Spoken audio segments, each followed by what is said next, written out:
management. And I had this really interesting sales manager who gave me a principle that I used in what I was doing. And then later I heard it when I was an underwriter for a large insurance company. And the principle is this, that as in sales or in marketing or in leadership or management, our role is to create things and make them less ambiguous, to cut down the ambiguity of our products and of our services. And it's an interesting concept and something I think that applies to the church. That I think that the leaders of church, and certainly priests and preachers, deacons, bishops, are to create something that makes sense, or to cut down the ambiguity of our lives. Because as you know, we get signals and information from all over the place, and I think that it's the role of the church to cut down ambiguity. Now, to give you an example of how this would work, I need you to give me a little bit of latitude here. So imagine I have a black plastic bag that you cannot see through, and that I have a box of golf balls that are white. There's 50 of them. And then I have a box of 50 golf balls that are red. With me so far? I've actually seen it done, so I'm going to give you the visual on this. And so let's say I take the box of 50 white golf balls and I dump them into the bag, and then I take the box of red golf balls, of 50 of them, and I dump them into the bag, and I mix it up. And then I come to one of you and I say, I want you to stick your hand into here and pull out a golf ball, and what color do you think you will get? Now, if I said, if you're going to get a white golf ball, what are your chances of getting a white golf ball? Very nice, yes, indeed, because there are 50 of one and 50 of the other. So if you reach in, there might get one, you might get the other. Good. So we'll put that bag right here. Now let's say I take a different bag and I go over here behind the lectern, and you hear golf balls, and you hear me pouring things and mixing stuff up. And then I bring the bag over here, and I say, take a guess, if you were to stick your hand in, there are red and white golf balls. Which one do you think you will get?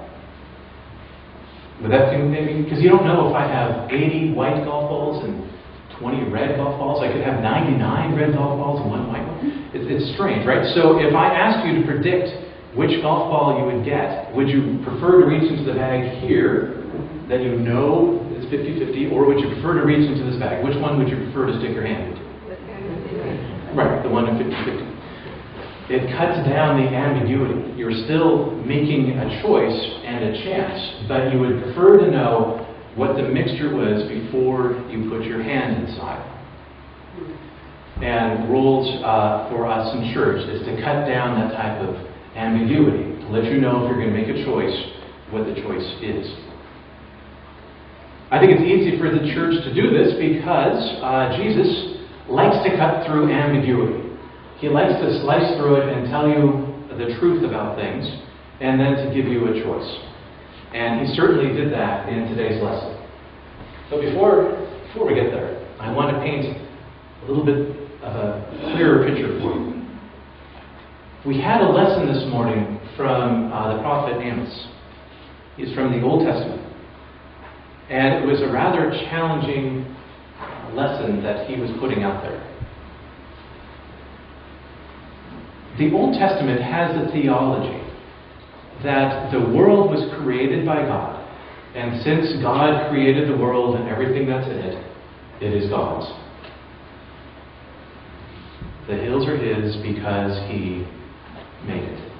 His hands prepared the dry land. We hear these phrases over and over again, that God created the earth, and everything on the earth is God's creation. So the theology of the Old Testament will take it a step further, that we are stewards of God's creation. So if, let's say, we are all farmers and we grow wheat, that we are to sell the wheat, but to do it fairly. If we were selling wheat, but we were to take a couple stones and put it in the basket on the scale, so the scale weighs heavier, and then we were to sell 2 pounds of wheat to our neighbor,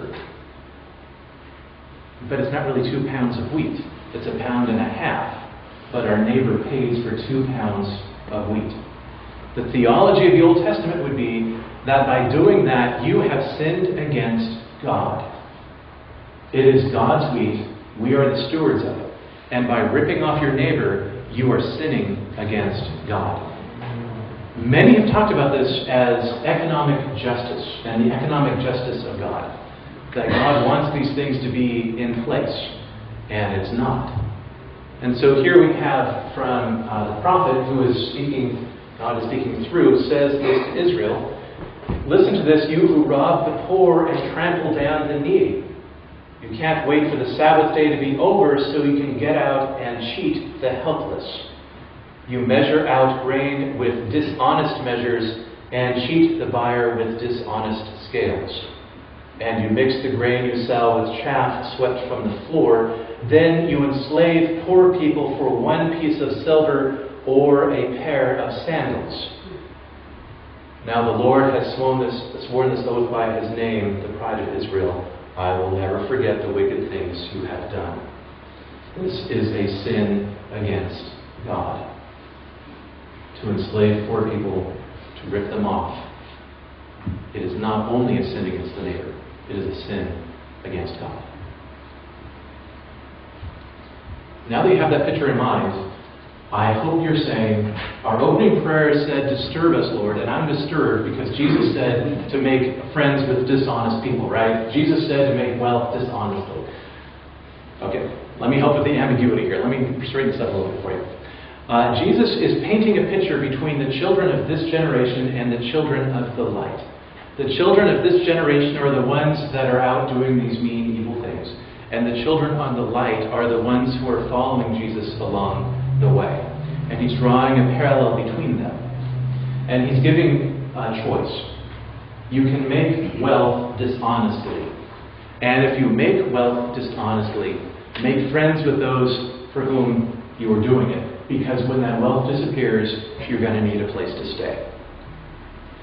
And in English it doesn't make much sense, but he says, make friends with these people so that you can live in their eternal homes.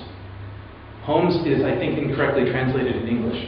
What it would mean to us is, make friends with your dishonest friends so you can live in their eternal trailer home. So you can live in their recreational vehicle. So you can live in their pop-up tent. So you can live in that little tent that they set up by a hill on the beach. What he's saying is that there is an eternal home with God that can never be taken away, and that there is an eternal home with your friends with dishonest wealth that is a tent. It's something that can be picked up and moved around. And he's making a very clear distinction between the difference of the children of the light who are choosing to make their home with God in God's kingdom, and those who are choosing to make friends with dishonest wealth because they get what's coming to them.